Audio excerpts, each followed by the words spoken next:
What's up, everybody? How y'all doing? This is the host of the Buzzing With Marlowe podcast, and I am yours truly, Warren Marlowe. And guys, if you are new to the channel, make sure you like, share, most importantly, subscribe. Hit that notification bell to stay in contact with all our platforms: Facebook, Twitter, Twitch, YouTube, Snapchat. We are all there.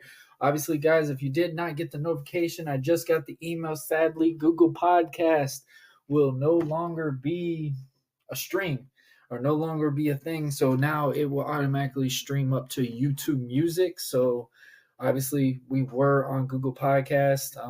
I think now you'll be able to listen to us on YouTube Music, but also you can listen to us on iHeartRadio on all Apple platforms. Let me say it again, all Apple platforms, and including, most importantly, Spotify. Guys, you can check us out on all these cool platforms. We are there. I'm getting better at updating the audio as fast as I can. Been caught up a little bit, but no excuse. We definitely gonna get that content out to you. I get the emails all the time, and I want to first and foremost apologize to everyone that always comes in here, tunes in, listens to the audios, listens to the videos, and have a great time, have a great chat. Everything that we do, I appreciate all of it. But guys, it's Friday. That means it's another Buzzing with Marlowe day, guys. If you didn't, go check out last week's episode with my boy Brian Graham, the Mouse. That's right, guys. Shout out to him. Shout out to Flag Football. Shout out to all Jacksonville teams. There was two Jacksonville teams that made. Actually, all Jacksonville teams almost made it to playoffs, but one Jacksonville team took home a lot of hardware. So shout out to Sick With It. They came out, they went in there, dominated, and did their thing. So shout out to them with BA and that group. And shout out to my boy Billy. Billy's still killing it, man. Killing it, man. Shout out to Billy. That's one of the best dip mans in flag, in my opinion. But guys, it's going to be another good one. We've got so much we can cover. It's another episode of a Wrestle Rant, but this is actually episode 156. And man, this one's going to be interesting. This one's going to be a lot of questions that are hopefully going to be answered, as we got told recently and just this week on social media. If you haven't, this man revealed that he will not only be in McClenny, Florida, February 10th, but he also just announced who his opponent will be. And guys, we didn't get to go into that because this recording was a little bit earlier than what he was able to announce the match. I'm talking about the one, the only Roughneck himself, Max Dawson. But guys, before we get to that, we need to talk about the ones that pay our bills. First and foremost, I want to thank the ones that keep me going each and every day. That's right, man. You see this red cup? It ain't a solo cup. It's that Dubby cup. That's right, Dubby. That's right, man. It's that jitterless energy that you need to get you through your day. And here's all your options on here. You go to w.gg, you go in there, get you that big energy tears, man. That's what's in this cup right now. And of course, you can see the push and punch. That's one I just recently ordered. I'm looking forward to find out if that really just tastes like fruit punch, man. I'm really excited about that one. The Cali Cream, Big Energy Tears, Push and Peach, Beach and Peach. That was one of my favorite ones for a long time. The Passion Way Tea. They've got so many deals, man. And of course, they got a sample, and you also get a nice little bottle out of it, man. You go in there, NASCAR fan, get you some bumper stickers, and of course, you can get you some awesome merch, hats and shirts. Go there, get your promo code BUZZ20, capital B, and you get 10% off of your purchase. Go to W Energy to get you through your day. That's right, man. We are excited. Shout out to W. They are been killing it. They've been doing awesome wonders for us, man. And I drink this a lot. I mean, sadly, I had to drink 2 of these today, but luckily I'm not putting so much caffeine in my system. It's only like 100 milligrams of caffeine a day. I mean, 100 milligrams of caffeine depends on your scoop. If it's a half a scoop, I think it's like 75 milligrams. And of course, if you do a full scoop, it will be 100 grams of caffeine into your drink. Sadly, I've had 2 scoops today. It's been a day. I'm not gonna lie, man. my daughter's out of school today, so it's like it's all over the place. It's just chaos over here. But guys, also want to talk about the ones that get me going, and I see a lot of people rocking, man. I'm talking about that bonfire shop. Bonfire Shop, Buzzing with Marlowe. Get you in there, get you some merch, get you a hat, hoodie, all that, man. And you see all those different type of hats. I know we've been getting requests for the new logos to get them. And ladies and gentlemen, we will be delivering that next week. But you get in there, get you some shirts, get you a hoodie, get you a tank top. I'm sorry, I got to update the slide, guys. I know everybody's like, hey, there's like 4 different types of clothing, but you're only showing the original logo. I know. We will update the slide as soon as possible. But guys, go in there and get you some merch. It's awesome stuff. Great quality. The stuff is far none. I have at least 5 shirts now. My favorite's the hoodie. I meant the hoodie, hands down. My hoodie is my everyday wear at times. But go in there, get you some awesome merch. Ladies, obviously, you know, winter is slowly deteriorating. It's getting super cold. I ain't gonna lie, in Florida. So get you some hoodies, get you that long sleeve, and get you some of that pom-pom beanies. Yes, and get you warm with that Buzzing with Marlowe merch. Go in there, type in the promo code BUZZ20, and you get 12% off of your purchase. Shout out to Bonfire for always being the store for Buzzing with Marlowe. All right, guys, we've got a lot of cool things that are about to be happening. We got a lot of things to cover. I know a lot of people wanted to talk about commission talk. We're ready to go. Royal Rumble is literally tomorrow night, man. I'm ready. Oh my gosh, it's going to be a lot of great energy that's going to be happening. We've been having fancy bookings out of our rear ends for so long to get this moment to finally it happening. Man, I think everybody is ready. Everybody's ready. Also, let's just cover a little bit before we get started with the show. But first, man, you got an even sample, man. We came on Tuesday and just went at it. It was amazing for almost 3 hours, my goodness, talking about, you know, The Rock being a new board into TKO, the head of the board, just in the board of TKO. What is that going to bring for just wrestling as a whole?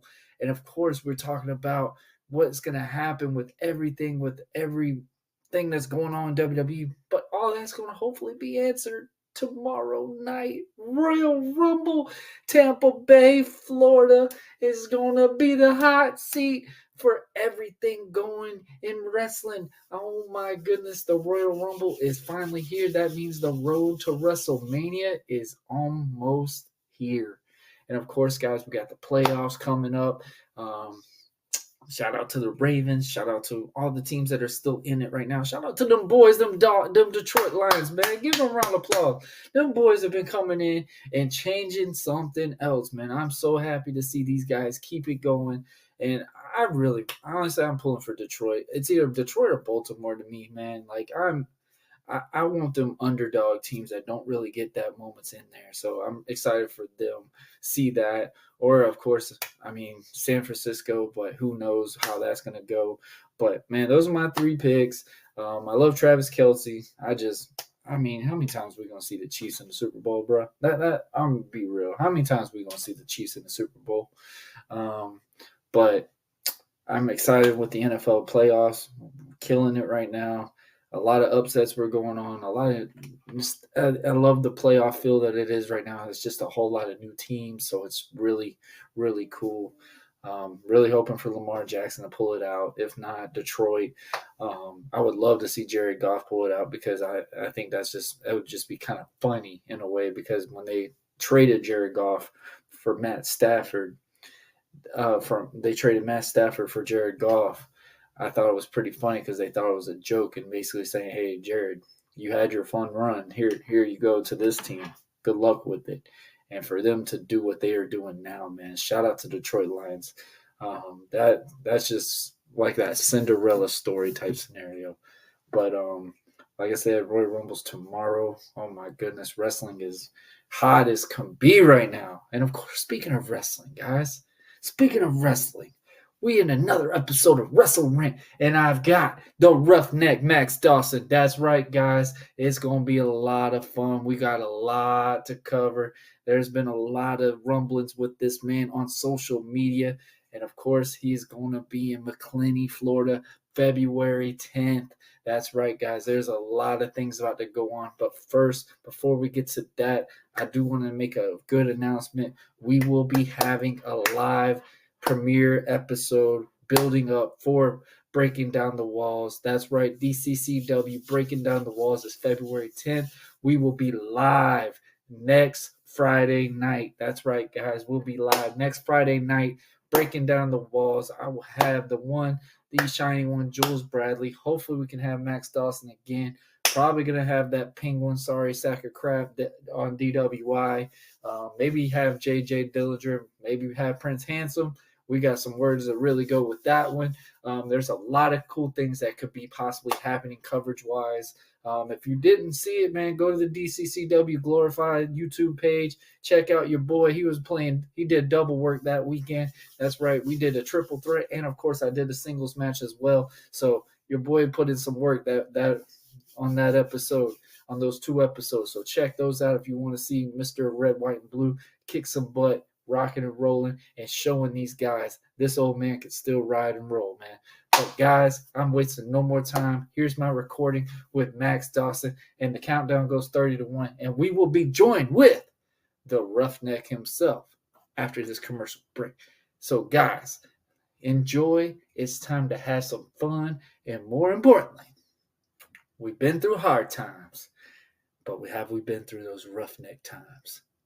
We're about to see how it goes. Hope y'all enjoy, guys.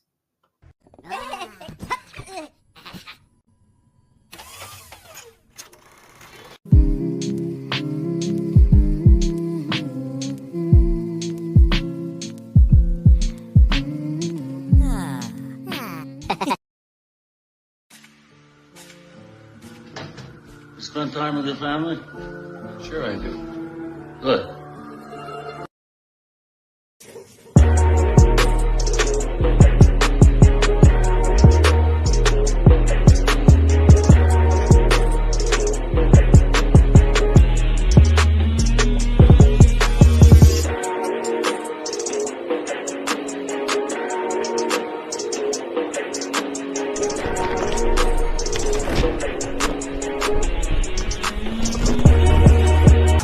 People, what's good? What's happening? What's going on? Yo, it's me, Brian B. That's right, and I'm telling you guys to head on over to YouTube today and make sure you subscribe to the Beeline Entertainment LLC. Check us out. We all over the place.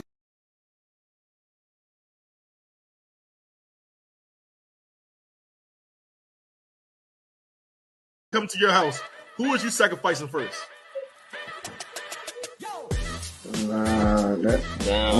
That question they ain't getting in my house. Shit. Come on now. They come with the fame, the money, success. Who are you sacrificing first? Which one of your family members got to go? That's a no-go, man. And what you said earlier, you went too far. Yeah.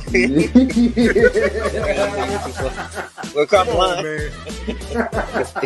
We all get that one cousin. They always say, God bless you. Peace.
right, guys, I'm joined with the Roughneck Max Dawson. How you doing, man?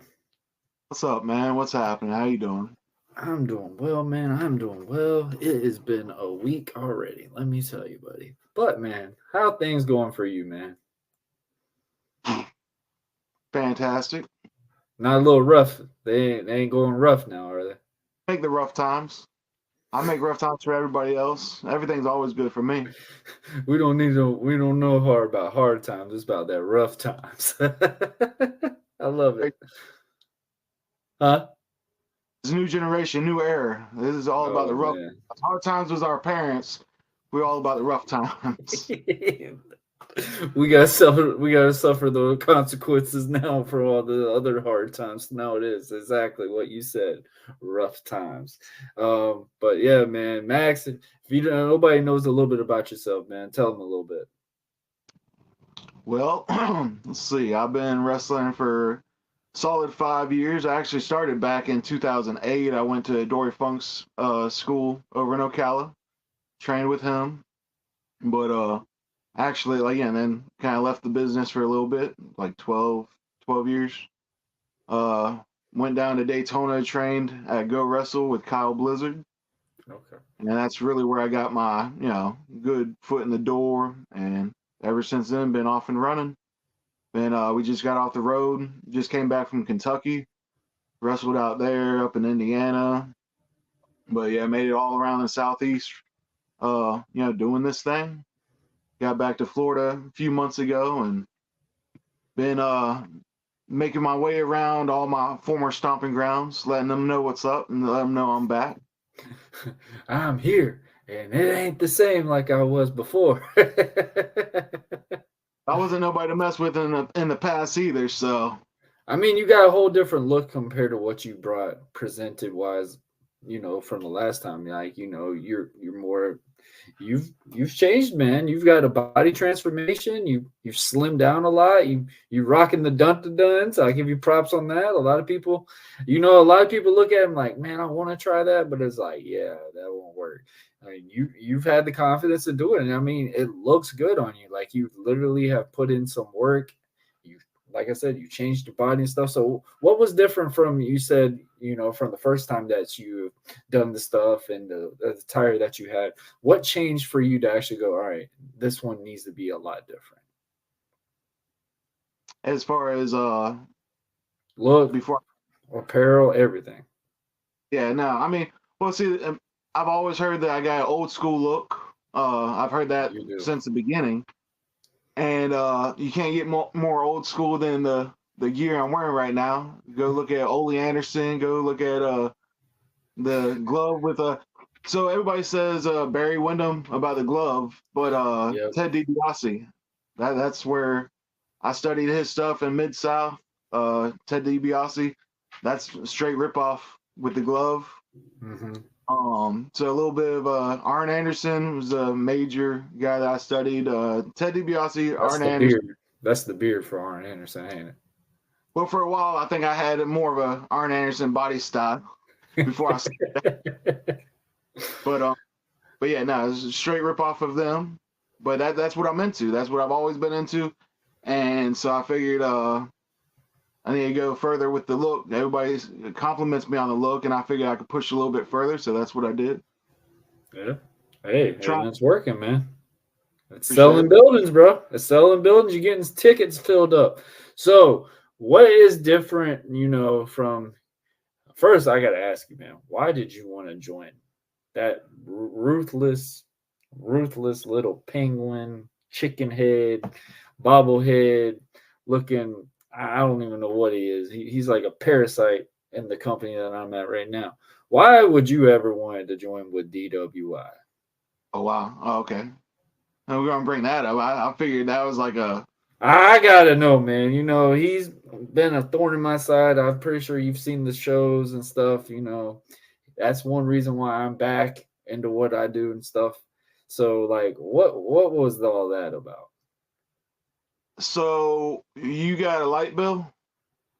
Yeah. You got to pay rent, mortgage? Dang, he's helping you get that. What do you pay that stuff with? Hey man, you gotta pay that with a card, bro. Yeah, we all gotta get money somewhere, and they paid good.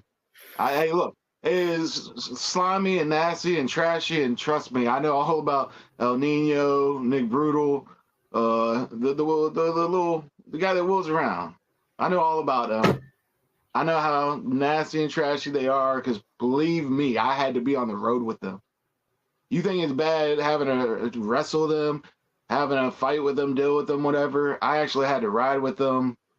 I had to be with them in the locker room, and it paid the bills, and paid the bills pretty good too. But trust me, there was nothing I wanted more than to go ahead and kick El Nino in the face. When I ripped up that contract over in Panama City and shoved it in his mouth, that was probably one of the top 5 best feelings, because they paid very good, and that's what I'm all about. I always say business is business. I don't care what you want me to do.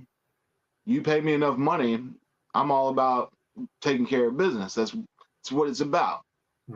But when you handle things the way El Nino handles things, and when you're as nasty of a person, I can't think of a better word to describe him. I know I keep saying nasty, but I mean, he threw Dylan Wheeler. He threw Dylan Wheeler in front of Jose to dive at him. And yeah, that scars me still, because it kind of cost us the match. Like, everything was on the P's and Q's. Me and Jose's never worked together. We just had one something in particular. We did not like El Nino. We wanted our hands on El Nino. That was my introduction into the DCCW locker room, which you were in the back and stuff like that. And I remember you even told me, it was like, hey, just keep your eyes around. They're numbers. And I realized that Brutal and Nino, they're a good pairing. I always said you were the muscle of the group. I've studied DWI a long time, and I could tell Brutal was on that same branch that you are. You carried Nino to the wins. You did everything you got to do to get him through his way. In a way, Nino is like a evil, if we want to reference anything for some of the cyber geeks and stuff that they can relate to. I always say, they got some Jedi mind tricks or whatever. Nino's got the evil bad guy play card somewhere, because he gets his way when someone else does the work for him. And when I saw him throw Dylan Wheeler in front of Jose, and yeah, like I said, that probably cost us the match at the end of it, but I can see what you're saying, hey, they pay the bills and stuff like that, and it was nice to rack up a couple of wins. But for that transition that you went from with them and stuff like that, what is now? Why did you leave DWI? What was the thing that literally was just at that moment is just like, this has got to stop? Well, when I realized I can get more doing the work by myself, why am I going to do work for other people? You got to share that. How dare us? Yeah. Brought in as a muscle, and I'm not just muscle. This is what I'm doing for me. I didn't get into wrestling to be some trot along behind somebody like El Nino, for sure, of all people. So yeah, no, I had to go ahead and make a business decision, and that was that I'm going at it alone, and we're gonna see what happens. We're gonna kick this thing off and kick it off right. Hey man, I like that. So what has been different now? You coming back, doing like you just said, everything is on your own. You are now doing the Roughneck Dynasty. How has all that been?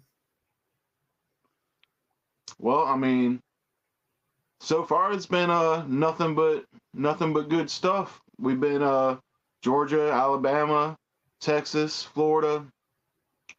I would say we got the family in the business. We ain't spoke too much lately.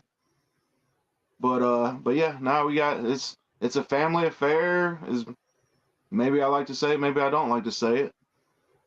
So it's started, it's grown, we're building something.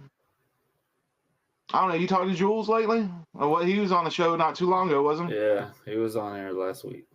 I don't know if y'all talk much about what we had going on, but yeah. Is that another motivation for you to get back into wrestling and stuff like that? Because in a way, you motivated Jules to begin this journey that he is on and the transitions that he has done.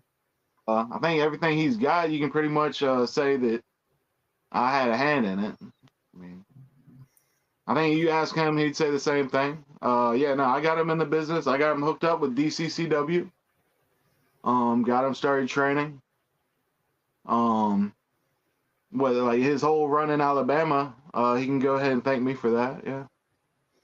And win the heavyweight title in this first year. That's still insane. The new wave champion. Yeah, once upon a time, I think you had to work a couple years before you started acting. I was gonna say, like, I was just blown away. Like, usually you go from the mid card title, you get up in the ranks and go there. He won the new wave heavyweight championship. Is it New Wave? I think it was New Wave. New Wave, not Wiregrass? I don't know which one it was. They're all the same over there. I think he said I'm not sure. Got put out of business. The words are interchangeable though, but it's all right. I don't know much of it. I just know he was always talking about New Wave. But it was really cool to see him win the heavyweight title. Like I said, nobody really wins a heavyweight title in their first year, so props to him on that. But yeah, man, like you just said, it's a family affair. You're basically rekindling a bond, obviously, from your love of wrestling to continue it out. Like you said, now this is your path. This is your way. This is what you want to do. So let's put it this way. So what made you want to take that transition from your stable areas that you were comfortable with to go, hey, let's go see what else is out here. Let's go see what other things are around. And nobody knows. You take a freaking mobile home with you at times. So that is the most smartest thing any wrestler would ever do right there. I got to say that. No, that's what we live in. It is a 35-foot travel trailer. So yeah, I quit my career. I was having a good stable career, 13 years, and it was a whole setup plan. We got the kids into homeschooling. My wife, stay-at-home mom, so we didn't have to worry about her job. We wouldn't have to worry about schools because we got the kids into homeschooling. It was a whole set up strategic plan to get this travel trailer, to get the truck, to get everything we needed to live on the road. And so I never went anywhere, never traveled too much as a kid. I mean, little trips with family. But anyways, as an adult, I never left like more than an hour away from home to do anything really. Then one day with the family, we just took off up to Atlanta for one night. We were leaving Sonny's on a Father's Day dinner.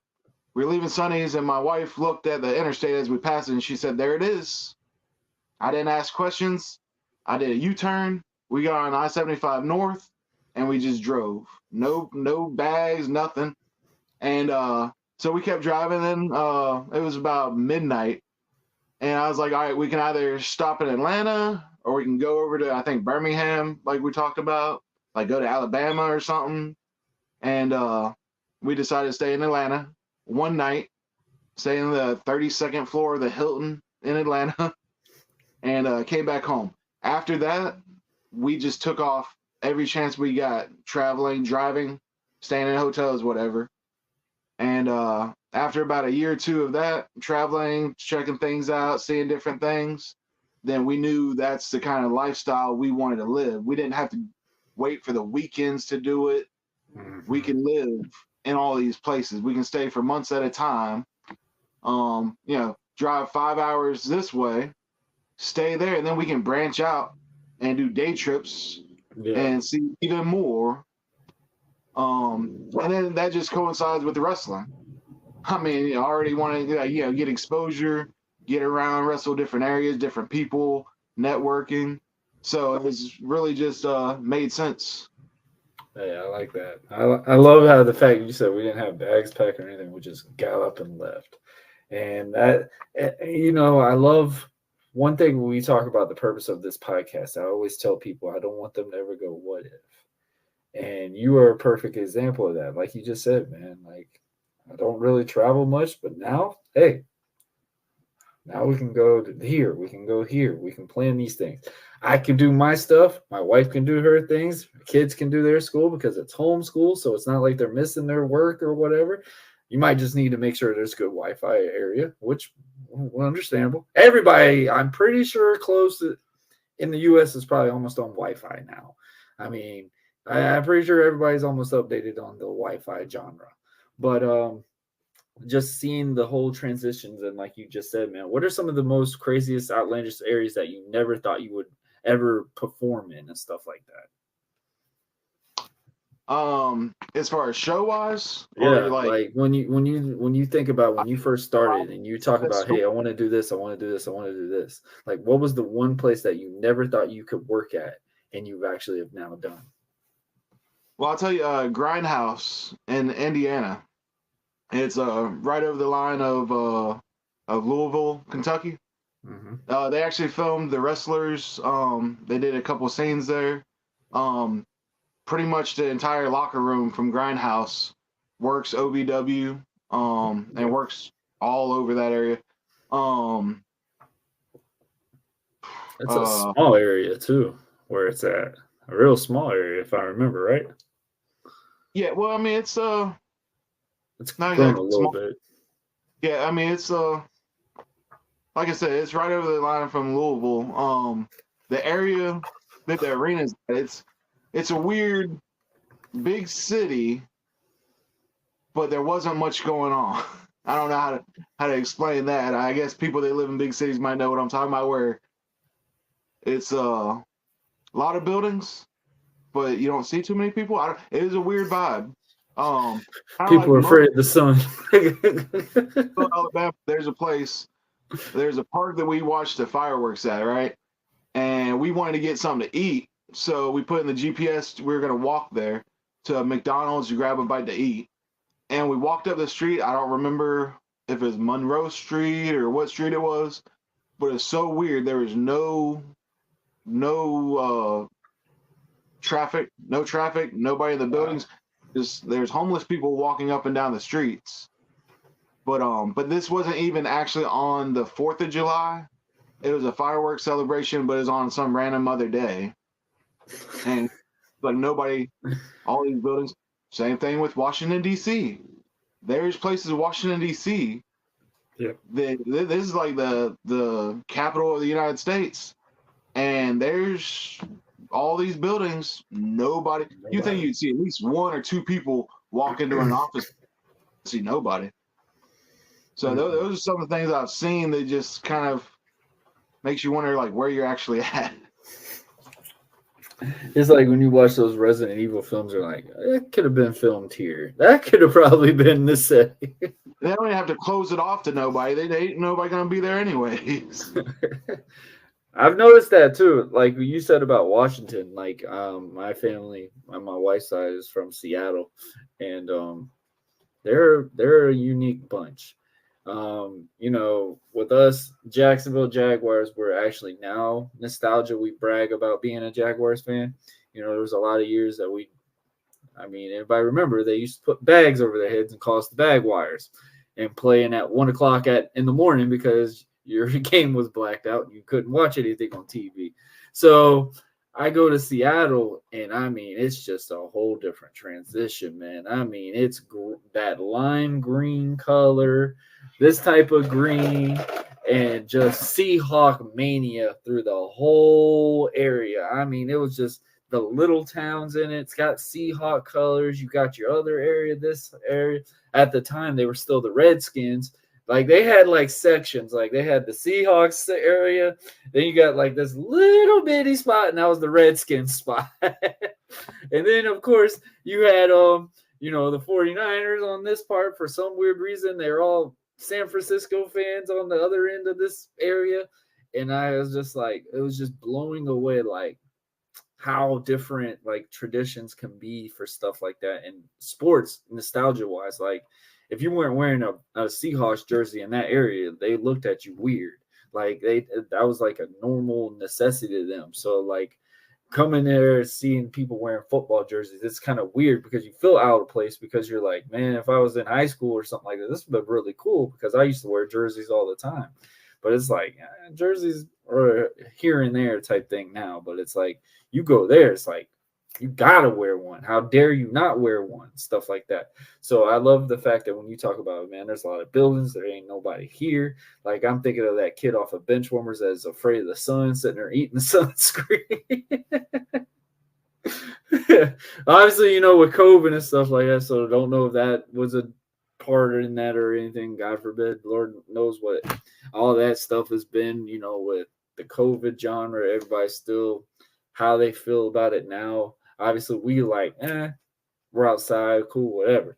You can go to some of these areas still, and they're just like mask on, hand gloves, and everything. I'm like, bro, you're outside. Like, what are you doing?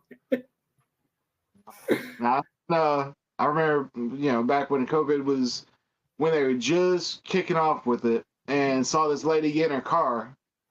She was right beside me. I wasn't like staring at some random person. But anyway, she gets in her car, and I see her open a water bottle and drink from a water bottle with the gloves that she just went shopping. Like, I mean, she just gets in her car with like latex gloves and drinks from a water bottle. I don't understand these people. Oh gosh, I love when you talk about that because I remember there was one person. She had the gloves like you said for winter mittens, and it's like 100 degrees outside. I'm sitting like, you really wearing gloves right now, really? And then she would pull off one and have the other ones, like, you know, the liner ones underneath. I'm just sitting there like, is it that serious? But I mean, hey, people do what they want. COVID. People taking care, trying to protect themselves, but smart. I'm glad a lot of people learn how to wash their hands in their bodies now. Well, I mean, that's a good thing. So, you know, body odor and stuff like that. Except, you know, your old pal Nino, he still needs a couple of deodorants a time or two for sure. Yeah. So, next time I'm in the locker room, I'll throw a couple in his bag when he's not looking. Yeah, he'll just worry about if you're a subscriber to his page or something. His little 78 subscribers. But nah, Max, man. You talk about your time in Kentucky and stuff like that. How was that type of feel? Like you just said, you know, Wrestlers was filmed there and stuff like that. So how was the whole, you know, the transition from, you know, Kentucky from the Jacksonville scene? What was different from that wrestling scene compared to you seeing over in the Florida areas?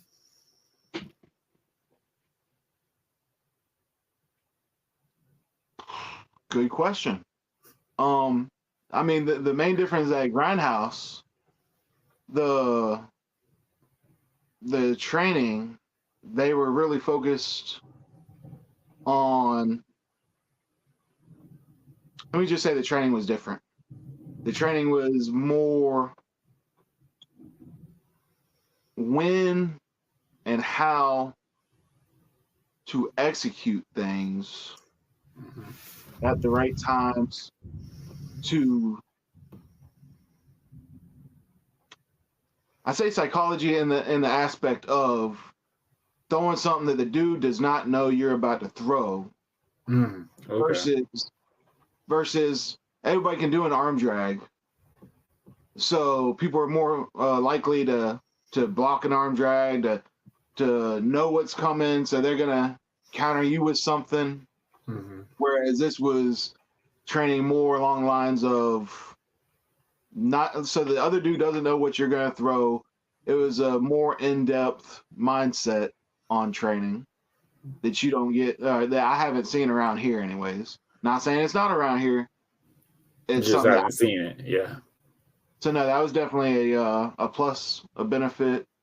The production level, the building that they have their shows in. It's called the Arena, and it's not just Grindhouse. I think Grindhouse is the one that owns it, but they have other companies come in because that venue is such a staple in the area.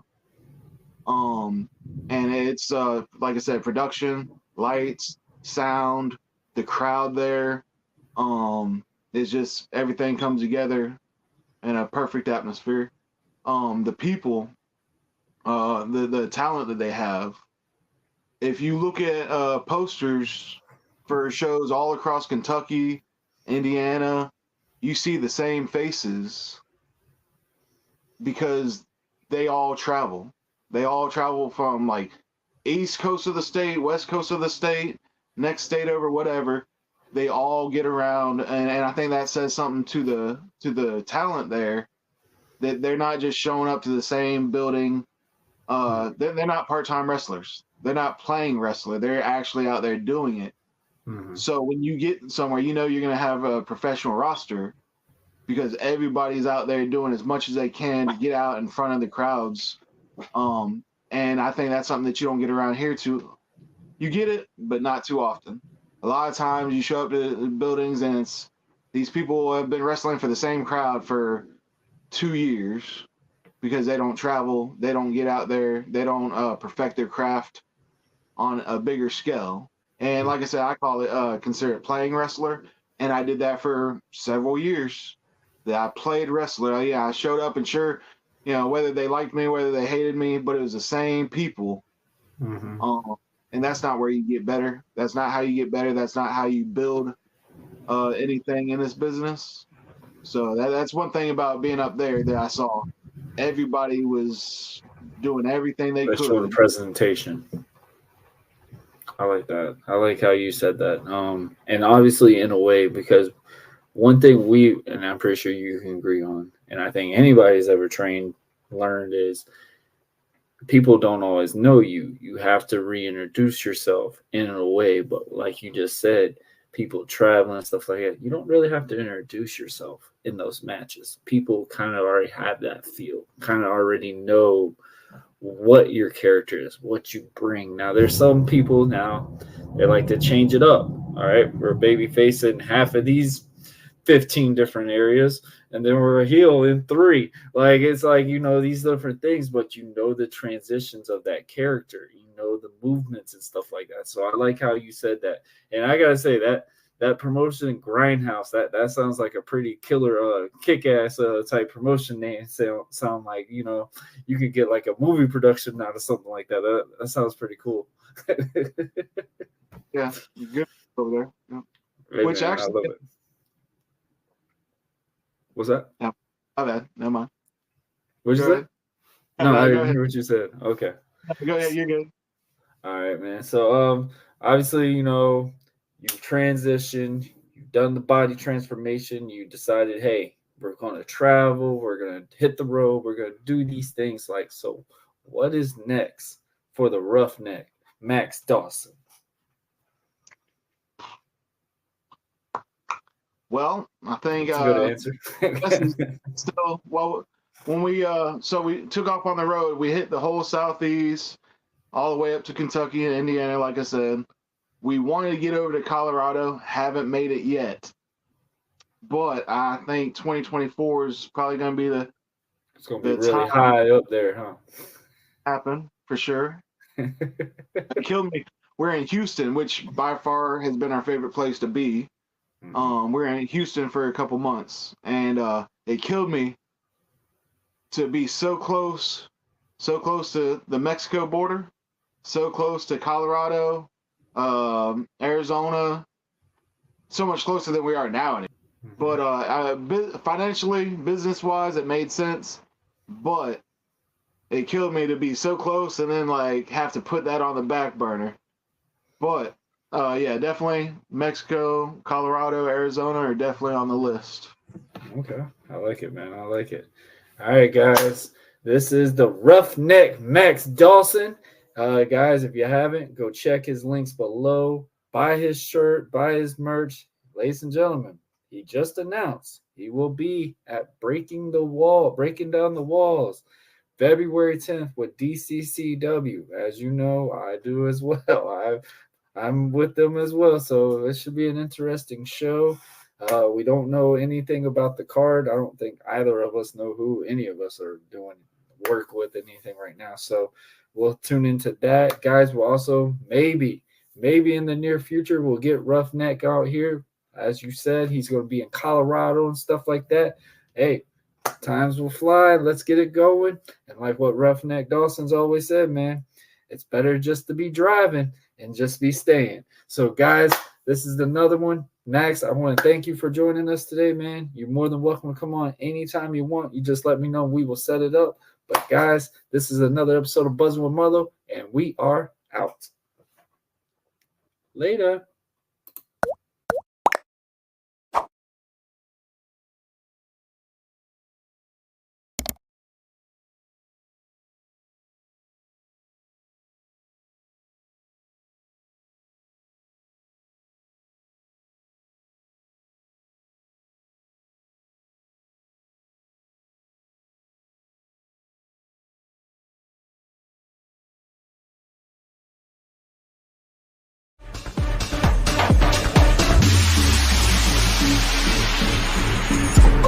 Boop, boop, boop, boop.